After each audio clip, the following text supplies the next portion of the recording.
अस्सलाम वालेकुम and welcome back to my YouTube channel. आज की ये वीडियो ट्यूब टायर और ट्यूबलेस टायर पे होने वाली है। हम लोग जो अपनी बाइक्स या कार में ट्यूब टायर यूज करते हैं या ट्यूबलेस टायर यूज करते हैं, कौन सा इन दोनों में से बेहतर है? हाँ, मैं मानता हूँ पाकिस्तान में ऐसा नहीं होता कि बाइक्स के अंदर हमें ट्यूबलेस टायर नहीं मिलते, लेकिन अगर आप गाड़ियों में जाओ तो गाड़ियों में आपको तकरीबन ट्यूबलेस टायर ही मिलेंगे। और अगर बाइक्स पे आओ तो बाइक्स पे वो कॉस्ट कटिंग के चक्कर में हमें ट्यूबलेस टायर नहीं देते, जबकि उनको देना ट्यूबलेस टायर ही चाहिए। अब मैं ये बताऊंगा कि कौन से बेहतर हैं, टायर ट्यूबलेस या ट्यूब टायर। तो शुरू करते हैं आज की वीडियो। सबसे पहले जो ट्यूबलेस टायर होता है वो आपके डायरेक्ट रिम पे चढ़ता है, मतलब कि वो डायरेक्ट एलॉय रिम होता है उसी पे चढ़ता है, या अगर स्टील रिम है तो उस पे चढ़ेगा। कार है तो उसमें स्टील रिम होता है या एलॉय रिम होता है, और अगर बाइक है तो उसमें एलॉय रिम ही होगा। बाइक में तो स्टील रिम्स होते ही नहीं है। स्टील रिम्स होते हैं तो वो स्टील स्पोक रिम्स कहलाते हैं, लेकिन उसके पे ट्यूबलेस टायर चढ़ता नहीं है। तो यही है कि एलॉय रिम्स पे ही डायरेक्ट फिट होते हैं और उसमें कोई ट्यूब की जरूरत होती नहीं है। वहीं अगर ट्यूब वाले टायर की बात करें तो उसमें ट्यूब होती है और टायर होता है, और वो किसी भी टायर पे चढ़ जाता है, चाहे एलॉय रिम हो या फिर स्पोक व्हील्स हो। और आजकल हमें जो बाइक में मिलते हैं वो स्पोक व्हील्स होते हैं तकरीबन, और अगर हम एलॉय रिम वाली बाइक्स लें उसमें भी हमें वो लोग ट्यूब टायर ही डाल के देते हैं जिसमें ट्यूब होती है। ट्यूब वाले टायर की हम ड्रॉबैक की बात करें तो ट्यूब वाले टायर में ट्यूब होती है और टायर होता है। जब वो टायर और ट्यूब जमीन पे चलते हैं तो आपको ही पता है एक रेजिस्टेंस पैदा हो जाती है, मतलब कि जब ट्यूब और टायर में हवा कम हो जब घिसने लगते हैं तो ट्यूब और टायर में जो फ्रिक्शन है उससे ट्यूब की लाइफ कम होती है, जिसकी वजह से पंचर का सामना आपको करना पड़ता है। ट्यूब वाले टायर में एक ये ड्रॉबैक है जिसका मैंने आपको जिक्र किया। जब भी आप अपना हाथ भी अगर आप यूं करो, गर्म करो, तो एक वक्त को आपका हाथ भी गर्म हो जाता है सर्दियों में जब आप ये ट्राई करते हो। और वैसे ही सेम ये चीज ट्यूब वाले टायर के साथ होती है। जब ट्यूब और टायर आपस में जब लो एयर प्रेशर होता है ट्यूब वाले टायर में, तो फिर जब गर्माहट पैदा होती है जिसकी वजह से आपको पंचर का सामना करना पड़ जाता है अगर आपकी ट्यूब वैसी ही लो है, वरना तो फिर आपकी ट्यूब की लाइफ कम हो जाती है। ये एक ड्रॉबैक है। और वहीं अगर ट्यूबलेस की बात करें, ट्यूबलेस में ऐसा कुछ सीन नहीं है।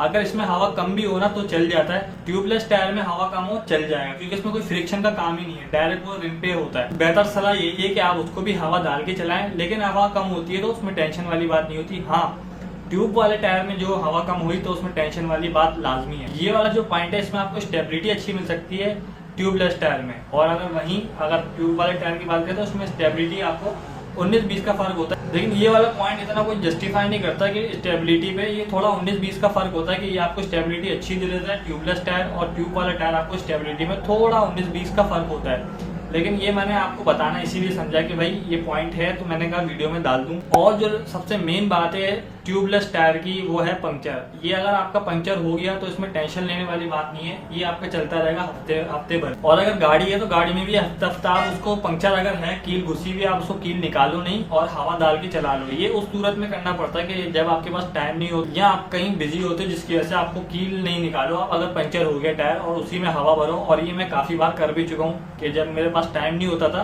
गाड़ी में मैंने काफी बार किया कि मैंने हवा भरी है और चले गए, और फिर बाद में कभी हफ्ते 2 हफ्ते या 1 महीने बाद जाके हवा भर के, हफ्ते के बाद जाके वो फिर कम होती है हवा।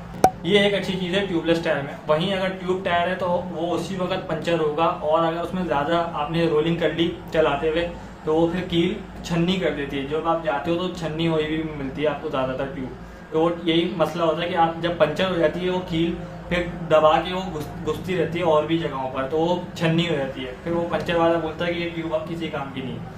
वो ये एक पंक्चर का जो है ना एक मेन सोल्यूशन, वो एक ड्रॉबैक है। और दूसरी बात मैं एक और ऐड कर दूं, जो ट्यूबलेस टायर है उसमें लिक्विड भी आप डाल सकते हो। अगर पंक्चर हो जाए, आपने कील निकाल दी और वो लिक्विड सर्कुलेट करता है, वो खुद ही ऑटोमेटिकली पंक्चर भर जाता है जब आप कहीं लॉन्ग रूट पे जा रहे हो, कहीं फंसे हुए हो।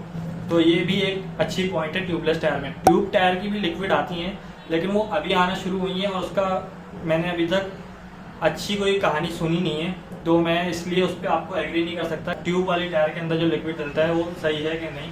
अब इसमें एक और बात आती है कि ट्यूबलेस जो टायर है ना, वो कोई भी पंक्चर नहीं बनवाता। जैसे कि हमारे कराची में और कदम के बाद फुटपाथ के बाद बैठे हुए जो हैं पंक्चर वाले, वो कभी भी वाला टायर पंक्चर नहीं बना सकते, वो यूं, क्योंकि उनके पास मशीनरी नहीं है। अब जिसके पास मशीनरी होती है ना, वही ट्यूबलेस टायर को खोल सकता है। ये मैं खुद भी प्रैक्टिकल मेरे साथ हो गया है। अभी जो बकरीद गुजरी उसमें मेरी गाड़ी का जो टायर था वो पंक्चर हो गया। हमारी जो गाड़ी की टायर में कील थी वो लग के निकल गई थी, जिसकी वजह से वो हवा लीकेज ही हो रही थी और उसको पंक्चर करवाने के अलावा कोई काम नहीं था बकरीद का टाइम, जिसकी वजह से दुकानें बंद थी, शॉप और वो ठेले वाले खुले हुए थे। बदकिस्मती से मेरी किस्मत खराब थी, जो उनके पास मशीनरी नहीं थी। अब वो हाथ से खोलने की कोशिश करते हैं, वो आपने कभी भी नहीं करवाना है।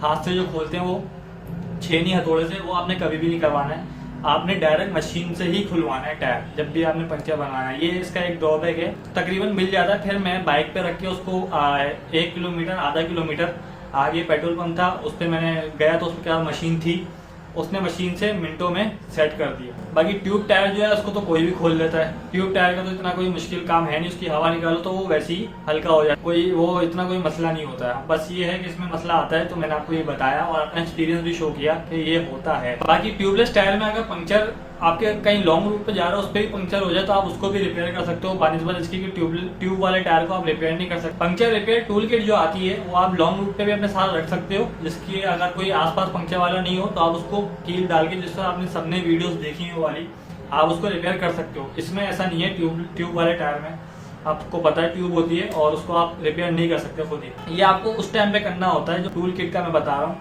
जब आपके पास आसपास कोई ना हो और स्पेयर व्हील अवेलेबल ना हो, वरना ये नुकसानदेह होते हैं अगर आप बिला वजह करते हो। जो रिपेयर के टूल आपने वीडियोस देखी हैं ये थोड़ा नुकसानदेह होता है, इस पे नहीं जाना चाहिए। अब एंड में बात करते हैं कॉस्ट की। मैंने अभी ट्यूबलेस टायर डलवाए थे अपनी बाइक पे ही, तो वही मुझे इतने कॉस्ट पड़ गए तकरीबन 11-12 हज़ार रुपये के। 11-12 हज़ार रुपये के टिम्सन के जो टॉप क्वालिटी के जो ट्यूबलेस टायर थे, अगर आपने वीडियो नहीं देखी तो जाके देख सकते हो, वही इतने महंगे थे। तो ट्यूबलेस टायर की कॉस्ट थोड़ी हाई होती है और जो ट्यूब टायर है उसकी कम होती है। लेकिन इसमें एक पॉइंट आप ऐसे कर लो, जहाँ आपका ट्यूबलेस टायर, जैसे मैंने अभी 6000 किलोमीटर चला लिया और अभी तक पंचर नहीं हुआ, अगर पंचर होता भी तो उसमें एक कील लगती और मैं रिपेयर करवा लेता। और खुदा न खास्ता यहाँ अगर ट्यूब टायर होता और मेरे साथ फैमिली बैठी होती तो कील लगी होती तो उसने फ़ौरन से मुझे नचवा देना था।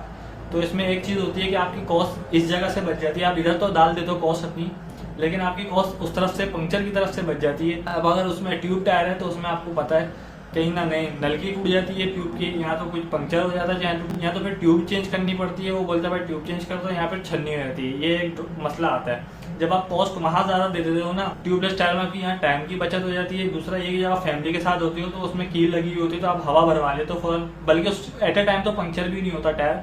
जब ये खड़ी रहती है बाइक 2-3 दिन तो उसके बाद ही हवा कम होती है, फिर आप हवा भरवा लो अगर आपको इमरजेंसी में कहीं जाना है, नहीं तो आप पंक्चर करवा लो। ये एक इसमें एडवांटेज है। पैसे अगर आप ज़्यादा वहाँ दे रहे हो तो यहाँ आपका कवर भी हो रहा है, ये मैं मानता हूँ। बाकी सबकी अपनी मर्जी है। मेरी तरफ से ट्यूबलेस टायर रिकमेंडेड है, क्योंकि कंपनियां भी आजकल ट्यूबलेस टायर ही दे रही हैं। हमारे जो पाकिस्तान में बाइक्स हैं उसमें ट्यूबलेस टायर नहीं आता। ये जब इनको अकल आ जाएगी तो इंशाल्लाह दे देंगे ये लोग ट्यूबलेस टायर भी। गाड़ियों में ट्यूबलेस टायर ही आता है और वही करामत है। तो ये मेरा ओपिनियन था ट्यूबलेस टायर के बारे में। और आपका अगर ट्यूब टायर को पसंद करते हो तो आप मुझे ज़रूर बताना कमेंट सेक्शन में क्यों पसंद करते हो ट्यूब टायर को, और ट्यूबलेस टायर के बारे में भी मुझे कुछ बता देना। अगर आपके पास कोई क्वेश्चन हो तो मिलते हैं नेक्स्ट वीडियो में। जब तक के लिए अल्लाह हाफिज़।